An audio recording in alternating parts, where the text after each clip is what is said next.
is still room for new entrants because producers of electric cars are few. If the Koreans successfully competed in the internal combustion vehicles in the 1980s with American, Japanese, German, French, Italian, and Swedish car manufacturers already in the business, we too can compete in the upcoming electric car business. The private sector in this country will most likely not invest in this industry because it will still require some R&D. Once again, there will be need for industrial policy. For starters, the policy should enable the private sector to use the technologies to be developed in the Engineering, Research for Development and Technology Project, or ERDT, while a more comprehensive industrial policy instrument is worked out as we learn from experience. Science will also point to the appropriate supply push policy, which is the second component of the energy policy. We should produce experts in nuclear engineering, semiconductor devices, material science and engineering, wind turbine technology, etc. Unfortunately, the nuclear engineering program of UP, which began in the late 1950s, was abolished when the BNPP was mothballed. I think this program should be restarted as early as possible. As for the other areas, some of the required expertise has been proposed by the ERDT project of the Consortium of Engineering Schools headed by Dean Rowena Guevara. We can take this proposal as a starting point in proposing a longer-term supply push strategy. The next question is how to make wind, solar PV, clean coal, and nuclear energy viable businesses. Here again, we need industrial policy. Government must work with academia and the private sector to determine which of the technologies that country will invest in. Financial schemes and incentives will have to be worked out so that the investments will move into targeted industries. In some countries, the government puts up as much as half the investment. For example, in the USSA, the state of California started the Industry University Cooperation Program in the 1990s, which provided half the funding needed to start a business in key technology areas such as biotechnology, microelectronics, computers, digital media, as long as the private sector partnered with a university faculty or staff and made use of the research of a California university. My hope is that the School of Economics, the NCPAG, the Political Science, Business Administration, and the Technology Management Center can agree to put industrial policy on the national agenda and convince politicians and decision makers that industrial policy in the next 25 years is needed so that the energy problem we face today becomes an opportunity to develop third-wave energy industries. These units can together work out a feasible industrial policy. As for the supply push aspect, the colleges of science and engineering ought to produce the science and technology needed. Both colleges, after all, have benefited immensely from the Department of Science and Technology, the ESSA project, CHED, and infrastructure development grants. In the 21st century, UP will supply not just any kind of trained human power, but advanced scientists and engineers who can help build the country's viability amid global competition. There is time to redeem ourselves for past inaction and failure. If we refuse to respond to the energy problem or simply ignore it, if we fail to turn this problem into an opportunity to establish the country's capability in third-wave industry, we will do no better than our past, perhaps worse given the scale of the energy problem we face today. But if we decide to act on this problem jointly and apply our combined scientific expertise in building the base of the country's future strength, we will do more than keep the university's name in good stead. We will enable our country to carve out our future on our own footing, using our own talent, for the benefit of all, including generations yet unborn. Thank you.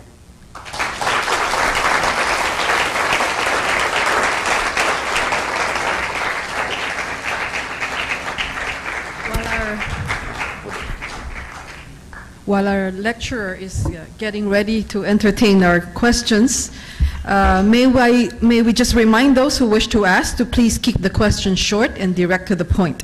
We would like to have time to hear from all 9 campuses. We will entertain the first questions, the first 2 questions from inside the auditorium. Yes, sir. Please go to the microphone and give your name, college, and question, please. Yes, so good afternoon, sir. My name is Junius Andre F. Balisa, and I'm from the National Institute of Physics. I think the saying that necessity is the mother of invention still holds for even up to today, and we know that human needs are actually simple. I observed that in teaching history about the history about industry, it is not emphasized that the motivation for building our industry is because of our response to a certain threat like war. I seem not to agree that the motivation for building our industry because we want to better our situation, because if you can see, humans are capable of improving their immediate improving if there's an immediate inconvenience. I agree that main motivation for industry development is actually the needs, okay? But for that motivation to translate into something like a program that would really develop the industry, okay, then that requires policy, okay? It does not happen in vacuum. It will not happen without support.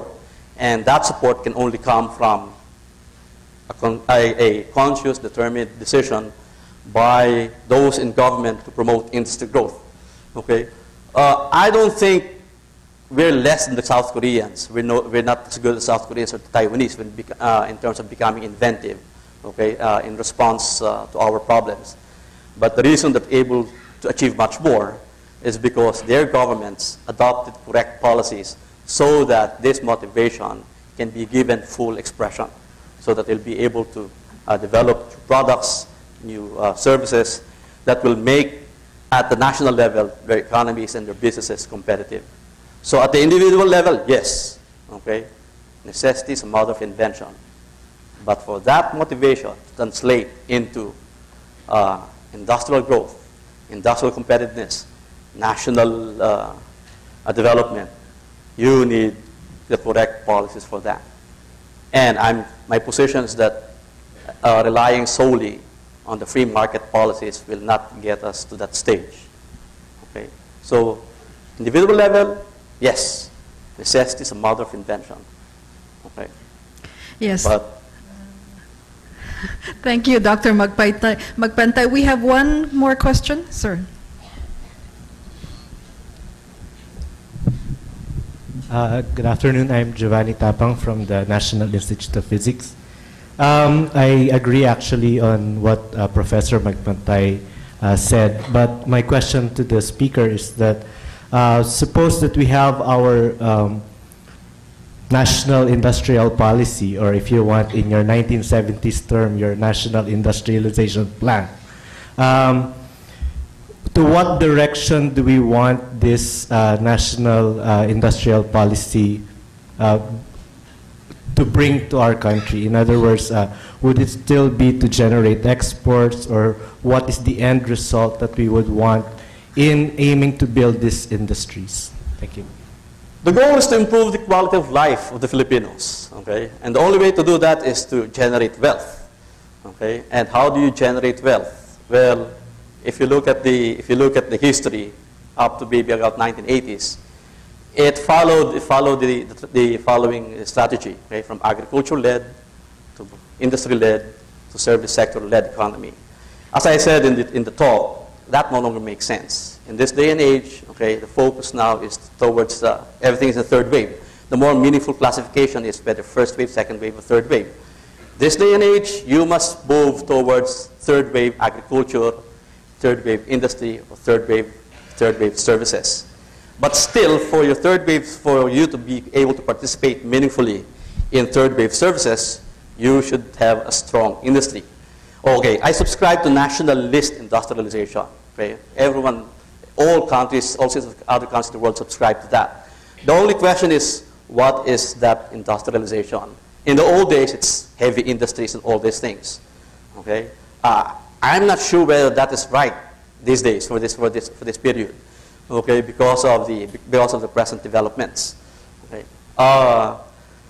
If you notice, I didn't say national industrialization for everything.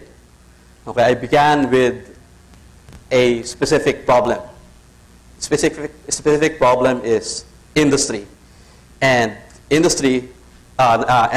Specific problem is energy, and in the process, maybe it will take also into account the development of an electric vehicle.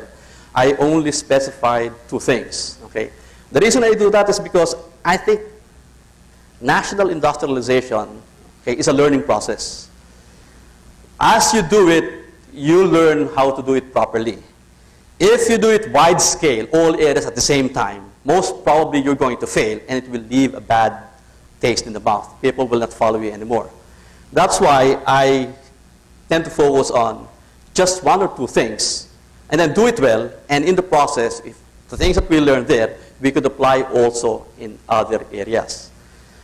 The reason I have this perspective is because if you look at how we set up the National Institute of Physics, okay, we're all theorists. Rogers first thought of establishing areas in instrumentation and photonics. Okay, so that is picking winners. That's industrial policy at the academic level. Okay, he's a theorist, he's a gravity guy. But he decided that, okay, we're going to do this area, instrumentation and photonics. He picked winners. At the same time, he applied, okay, the free market. What he did was that he let you guys run the field. Get the money, you guys do it. That's you doing the work. And the combination of these two policies worked. The same thing we did, the same thing I did when because of the development in superconductor, I noted right away that this is going to be an important takeoff point to develop solid state physics or condensed matter physics and material science. Although the takeoff point is high TC superconductivity, but even then I knew that this is just a starting point.